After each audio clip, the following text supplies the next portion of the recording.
Welcome to S के are study point. S के are study point में आप सभी का स्वागत है। दोस्तों, मेरा नाम है रंजीत सिंह और आप देख रहे हैं एस के आर स्टडी पॉइंट।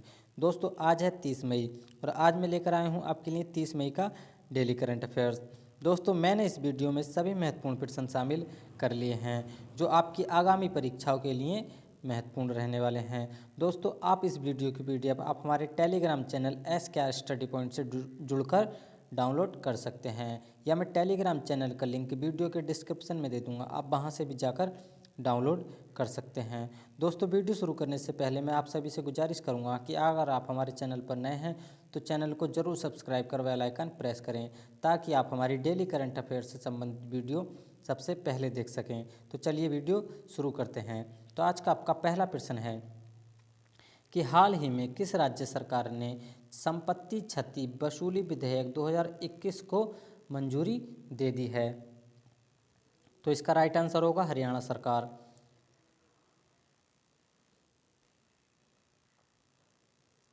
जी हाँ दोस्तों, हरियाणा सरकार ने ही हाल ही में संपत्ति क्षति वसूली विधेयक 2021 को मंजूरी दे दी है।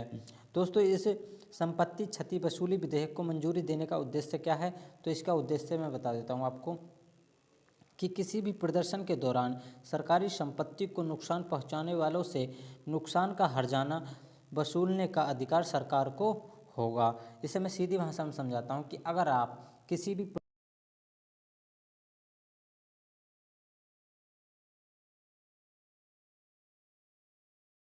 आपसे वसूल सके, इस विधेयक को लागू करने का यह उद्देश्य है।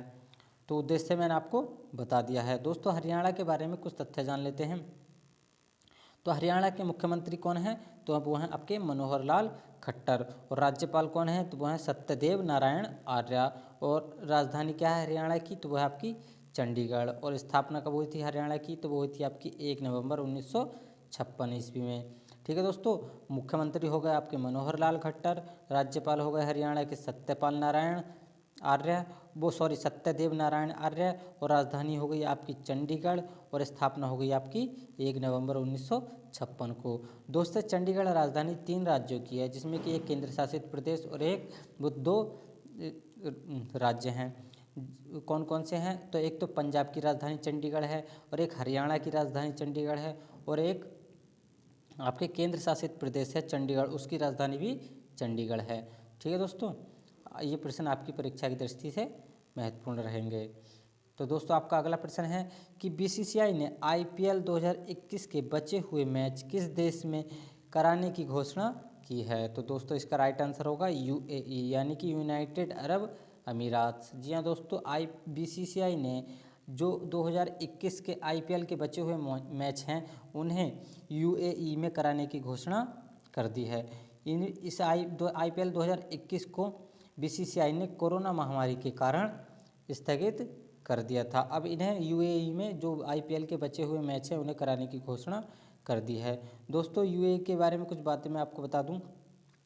तो यूएई के राजा कौन हैं? तो मोहम्मद बिन जायद बिन सुल्तान अल नहान, ये जो हैं यूएई के राजा हैं। क्या नाम है इनका? मोहम्मद बिन जायद बिन सुल्तान अल नहान, ये है यूएई के राजा हैं। और यूएई के राजधानी क्या है? तो वह है आपकी अबू धाबी, यूएई की राजधानी है। दोस्तों, यूएई में यानी कि यूनाइटेड अरब अमीरात में कितने देश हैं कुल? तो यूनाइटेड अरब अमीरात में कुल 7 देश हैं। कितने देश हैं? 7। दोस्तों, बीसीसीआई की बात हो रही तो बीसीसीआई के बारे में आपको बता दूं कि बीसीसीआई की फुल फॉर्म होती है the board of control for cricket in India. क्या फुल फॉर्म होती है बीसीसीआई की? तो बीसीसीआई की फुल फॉर्म होती है the board of control for cricket in India. BCCI की फुल फॉर्म होती है the board of control for cricket in India. दोस्तों, आपका अगला प्रश्न है कि हाल ही में आई रिपोर्ट के अनुसार इन्फोसिस ने कार्बन उत्सर्जन में कितने प्रतिशत की कमी दर्ज की है? तो दोस्तों, इसका राइट आंसर होगा 46%। जी हाँ दोस्तों, हाल ही में आई रिपोर्ट के अनुसार इन्फोसिस ने अपने कार्बन उत्सर्जन में 46% की कमी दर्ज की है। और दोस्तों यह किसने बताया कि इन्फोसिस ने अपने कार्बन उत्सर्जन में इतने % की कमी दर्ज की है? तो यह बताया है आप इन्हें एनवायरनमेंट सोशल एंड गवर्नेंस ने अपनी रिपोर्ट 2020-21 में यह जानकारी दी है। किसने बताया? Environmental social and governance report के अनुसार यह जानकारी दी गई है। दोस्तों इन्फोसिस क्या है, तो इसके बारे में भी मैं आपको बता दूं कि यह एक बहुराष्ट्रीय सूचना प्रौद्योगिकी कंपनी है। सीधी भाषा में बताऊं मैं आपको तो यह एक IT कंपनी है। ठीक है दोस्तों, यह इन्फोसिस क्या है, तो इन्फोसिस एक IT कंपनी है यह। और अगर किताबी भाषा में मैं आपको बताऊं तो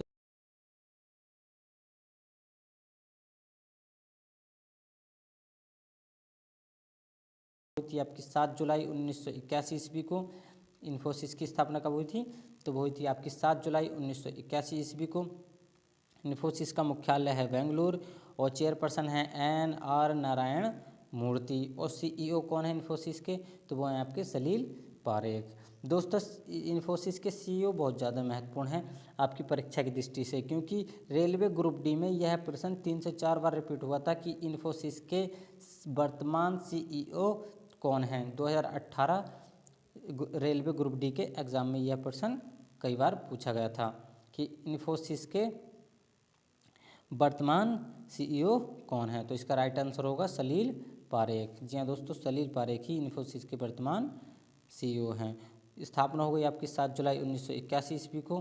कब हो गई स्थापना? 7 जुलाई 1981 ईस्वी को। मुख्यालय हो गया आपका बेंगलुरु में। चेयरपर्सन हो गए NR नारायण मूर्ति और CEO हो गए सलील पारेख। दोस्तों मैंने इनसे इन्फोसिस से संबंधित सभी महत्वपूर्ण प्रश्न इस वीडियो में शामिल कर लिए हैं, जो आपकी परीक्षा की दृष्टि से बहुत ज़्यादा महत्वपूर्ण रहने वाले हैं। दोस्तों आपका अगला प्रश्न है कि हाल ही में IBF का नाम बदलकर क्या रखा गया है। तो दोस्तों IBF का नया नाम रखा गया है Indian broadcasting and digital foundation. क्या रखा गया है?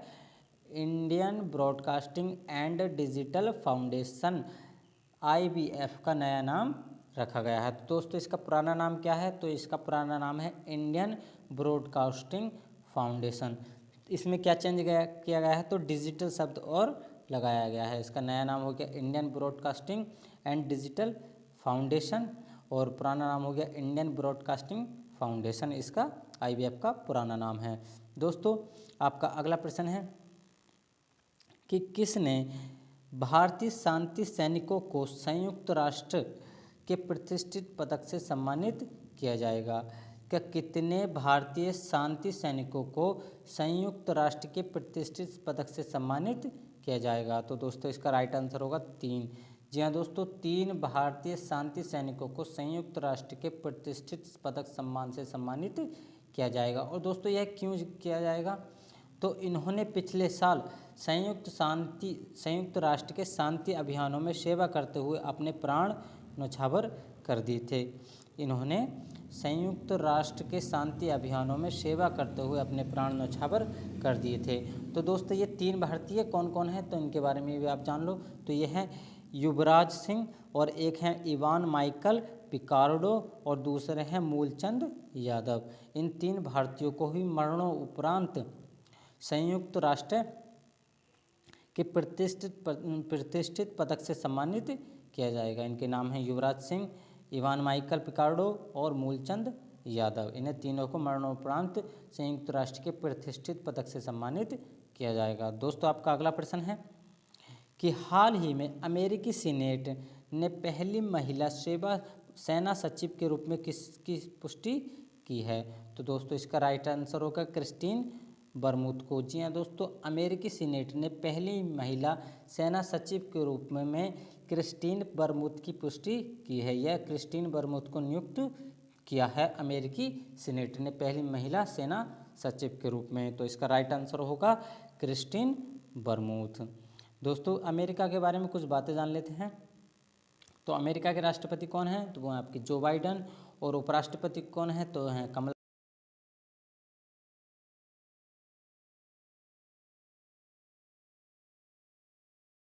हो गए आपके जो बाइडन। और अमेरिका के उपराष्ट्रपति हो गई कमला हैरिस। राष्ट्र राजधानी हो गई आपकी वाशिंगटन डीसी, मुद्रा हो गई आपकी डॉलर और संसद का क्या नाम हो गया, कांग्रेस। दोस्तों डॉलर से संबंधित एक प्रश्न मैं आपको बता दूं कि एनटीपीसी में ये प्रश्न पूछा गया था कि अंतर्राष्ट्रीय स्तर पर लेन देन किस मुद्रा में किया जाता है। तो दोस्तों उसका राइट आंसर होता डॉलर। जी हाँ दोस्तों, अंतर्राष्ट्रीय स्तर पर लेन देन डॉलर में किया जाता है। तो दोस्तों यह प्रश्न आपकी परीक्षा की दृष्टि से महत्वपूर्ण रहेगा।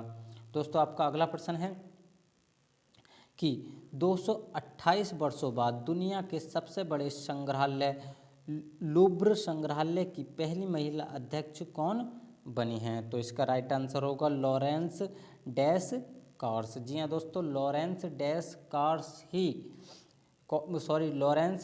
कार्स ही दुनिया के सबसे बड़े संग्रहालय लूव्र संग्रहालय की पहली महिला अध्यक्ष बनी हैं। और दोस्तों यह लूव्र संग्रहालय कहाँ पर है, तो यह है आपका पेरिस फ्रांस में लूव्र संग्रहालय है। दोस्तों मैंने सभी महत्वपूर्ण प्रश्न एग्जाम ओरिएंटेड लिए हैं जो आपकी परीक्षा की दृष्टि से महत्वपूर्ण रहेंगे। दोस्तों आप हमारे चैनल को जरूर सब्सक्राइब करें, बहुत मेहनत लगती है दोस्तों आपके लिए यह वीडियो बनाने में। दोस्तों आपका अगला प्रश्न है कि दोस्तों पेरिस के बारे में कुछ बातें जान लेते हैं। तो पेरिस की राजधानी क्या है, उसकी फ्रांस की राजधानी क्या है, तो वो है आपकी पेरिस। और फ्रांस के राष्ट्रपति कौन है, तो वो है इमैनुएल मैक्रो। कौन है, इमैनुएल मैक्रो। और फ्रांस के प्रधानमंत्री कौन है, तो वो आपके जिन कॉस्टेक्स फ्रांस के प्रधानमंत्री हैं। कौन है, जिन कॉस्टेक्स फ्रांस के प्रधानमंत्री हैं। और फ्रांस की मुद्रा क्या है, यूरो। दोस्तों किस संग्रहालय में इनका लॉरेंस डैश कार्स का अध्यक्ष के रूप में नियुक्ति हुई है, तो वह आपका लूव्र संग्रहालय। और यह 228 वर्ष बाद दुनिया के सबसे बड़े संग्रहालय लूव्र संग्रहालय की पहली महिला अध्यक्ष नियुक्त की गई हैं। और लूव्र संग्रहालय कहाँ है, तो यह आपका पेरिस फ्रांस में और फ्रांस की राजधानी हो गई आपकी पेरिस, राष्ट्रपति हो गए फ्रांस के इमैनुएल मैक्रो, प्रधानमंत्री हो गए जिन कॉस्टेक्स, और मुद्रा हो गई आपकी यूरो। दोस्तों आपका अगला प्रश्न है कि हांगकांग की किस महिला ने एवरेस्ट की चोटी पर सबसे तेज चढ़ाई का रिकॉर्ड बनाया है। तो दोस्तों इसका राइट आंसर होगा तसांग इन हंग। जी हाँ दोस्तों, तसान इंग हंग ने ही माउंट एवरेस्ट पर सबसे कम समय में चढ़ाई का रिकॉर्ड बनाया है। इन्होंने ये चढ़ाई कितने समय में पूरी की है, तो इन्होंने ये चढ़ाई 25 घंटे और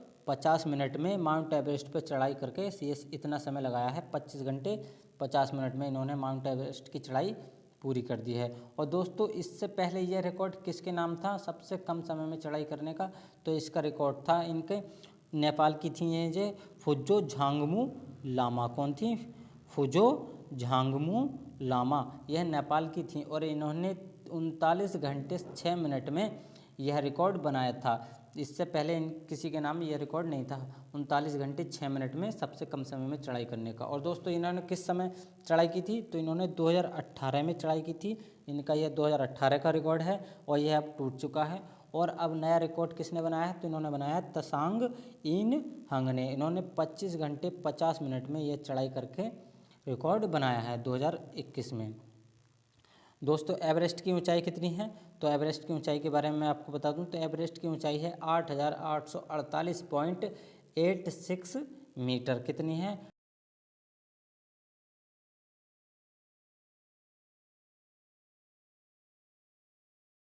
माउंट एवरेस्ट दुनिया की सबसे ऊंची चोटी है। और दोस्तों माउंट एवरेस्ट की अगर फिट में लंबाई पूछी जाए तो आपकी लंबाई होनी चाहिए 29,031 फिट। कितनी, 29,031 फिट इसकी माउंट एवरेस्ट की ऊंचाई होगी आपकी फिट में। दोस्तों आपका अगला प्रश्न है कि रॉ प्रमुख कौन से, रॉ प्रमुख सावंत गोयल और आईबी प्रमुख अरविंद कुमार का कार्यकाल कितने समय के लिए बढ़ा दिया गया है। तो दोस्तों इसका राइट आंसर होगा 1 साल। जी हाँ दोस्तों, रॉ के प्रमुख सामंत गोयल और आईबी के प्रमुख अरविंद कुमार का कार्यकाल 1 वर्ष के लिए बढ़ा दिया गया है। दोस्तों यह रॉ प्रमुख जो हैं सामंत गोयल और आईबी प्रमुख अरविंद कुमार यह आईपीएस रह चुके हैं।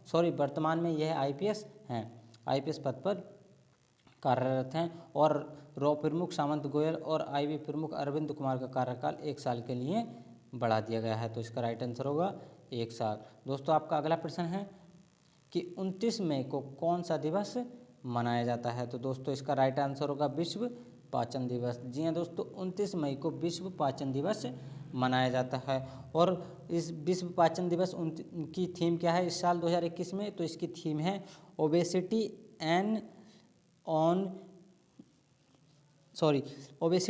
An ongoing pandemic. क्या है इसकी theme? Obesity an ongoing pandemic इसकी 2021 की थीम है। और दोस्तों ये किस संस्था ने शुरू किया था? तो ये उसने विश्व गैस्ट्रो एस्ट्रोलॉजी संगठन ने यह शुरू किया था। विश्व पाचन दिवस 29 मई को मनाया जाता है और यह विश्व पाचन स्वास्थ्य दिवस विश्व गैस्ट्रो एस्ट्रोलॉजी संगठन ने शुरू किया था। और इसकी थीम क्या है? ओवेस्टिंग एंड ऑनगोइंग पेंडेमिक। कौन सी है? ओवेस्टिंग एंड ऑनगोइंग पेंडेमिक। और यह विश्व गैस्ट्रोएंटेरोलॉजी संगठन ने शुरू किया था। इसका शॉर्ट में नाम क्या है? WGO। दोस्तों WGO की स्थापना कब हुई थी? तो वो हुई थी आपकी 1958 ईस्वी में। कब हुई थी WGO की स्थापना? 1958 ईस्वी में। और WGO का मुख्यालय कहाँ है? तो वो आपका मिलवॉकी WGO का मुख्यालय है। दोस्तों आपका अगला प्रश्न है कि हाल ही में मुख्य वाणिज्य सचिव के पद पर किसे नियुक्त किया गया है? तो दोस्तों इसका राइट आंसर होगा BBR सुब्रमण्यम। जी हाँ दोस्तों, हाल ही में BBR सुब्रमण्यम को मुख्य वाणिज्य सचिव के पद पर नियुक्त किया है। तो इसका राइट आंसर होगा BBR सुब्रमण्यम। दोस्तों यह छत्तीसगढ़ कैडर के 1987 बैच के IAS अधिकारी हैं। कौन से? छत्तीसगढ़ के 1987 बैच के IAS अधिकारी हैं। दोस्तों आपका अगला प्रश्न है कि INCB के अध्यक्ष के रूप में किसे नियुक्त किया है? तो दोस्तों इसका राइट आंसर होगा जगजीत पवाड़िया को। जी हाँ दोस्तों, हाल ही में INCB के अध्यक्ष के रूप में जगजीत पवाड़िया को नियुक्त किया गया है। दोस्तों INCB की फुल फॉर्म क्या होती है? तो वो होती है आपकी अंतर्राष्ट्रीय नारकोटिक्स नियंत्रण बोर्ड, इसका पूर्ण नाम होता है INCB का। और इसके अध्यक्ष कौन बने हैं हाल ही में? तो वो बने हैं आपके जगजीत पवाड़िया। और इसका पूर्ण नाम हो गया अंतर्राष्ट्रीय नारकोटिक्स नियंत्रण बोर्ड। और दोस्तों INCB का मुख्यालय कहाँ है? तो वो है आपका वियना में INCB का मुख्यालय है। दोस्तों